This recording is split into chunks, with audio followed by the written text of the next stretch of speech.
The journey to the city of 1,000 hills. Have you ever been somewhere that completely changed the way you see Africa?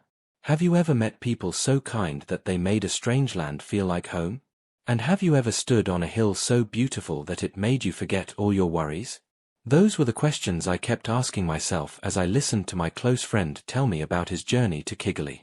And as he spoke, I realized this was not just a trip, it was a life-changing adventure. We were sitting together one quiet evening when my friend looked at me and smiled. I knew that smile. It was the kind of smile someone has when they are about to tell you something special. He said, "Let me tell you about the day Zikora and I boarded a plane to East Africa." As he began, I leaned closer, because I could already feel that this story was going to be unforgettable. I once met Zikora and Ahana during my stay in CHUK'MA village. I recalled quickly. He explained how the airport was full of excitement.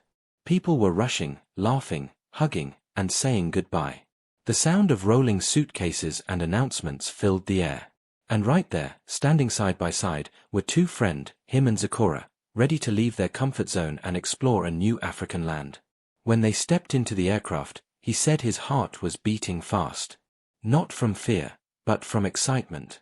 He had no idea what Kigali would look like. No idea how the people would be. No idea how the journey would change him. But one thing was clear. This was the start of something special. As the plane lifted off the ground, my friend said he looked through the window and watched the land slowly disappear beneath the clouds. Cities became tiny dots. Roads became thin lines. And soon, everything was covered by soft white clouds. He told me how he and Zikora talked about their hopes, their dreams, and what they expected to see in Kigali. They laughed.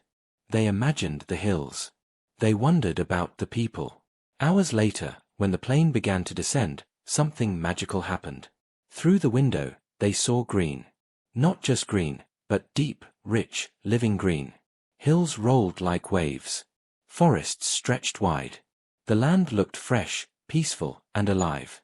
That, he told me, was when I knew Kigali was different. The moment they stepped out of the airport, they were welcomed by warm smiles. My friend said the air felt calm and clean. People moved with purpose, but also with kindness.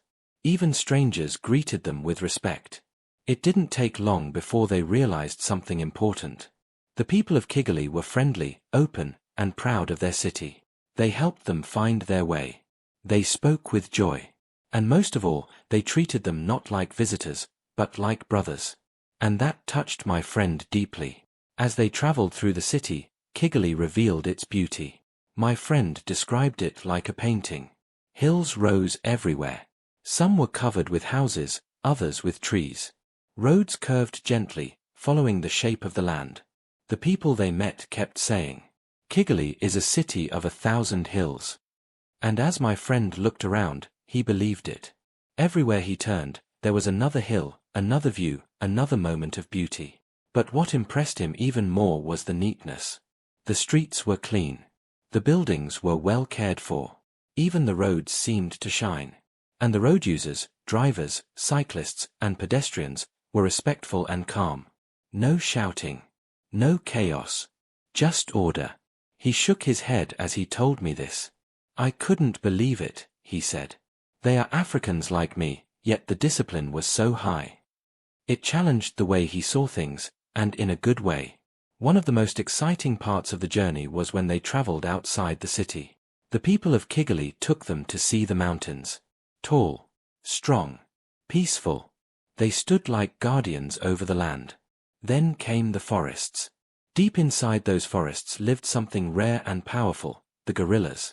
My friend's voice became soft when he talked about them. He described how quiet the forest was. How every leaf, every bird, every sound felt alive. And then, they saw them. The gorillas. Big. Calm. Wise. Looking into their eyes, my friend felt something he could not explain. It was like looking into the soul of nature itself. That moment, he told me, made me understand how special Rwanda truly is. But Kigali was not only about beauty. It was also about memory. The people took them to memorials, places that told the story of Rwanda's past. My friend said those places were quiet, deep, and emotional. They showed pain, but also strength. They showed how a nation that once suffered had chosen peace, unity, and growth. And he respected Kigali even more for that. As he finished telling me everything, I could see that he was not the same person who boarded that plane.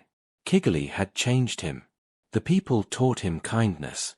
The roads taught him discipline. The hills taught him patience. And the gorillas taught him respect for nature. He was proud, not just of Rwanda, but of Africa. Moral of the story. When you open your heart to new places and people, you also open your mind to growth. Kigali showed us that Africa is not just where we come from, it is a place of beauty, order, strength, and endless possibility. And sometimes, all it takes is one journey to change the way you see the world forever. History should guide us, not break us. The memorials show that even after pain, a people can rise again.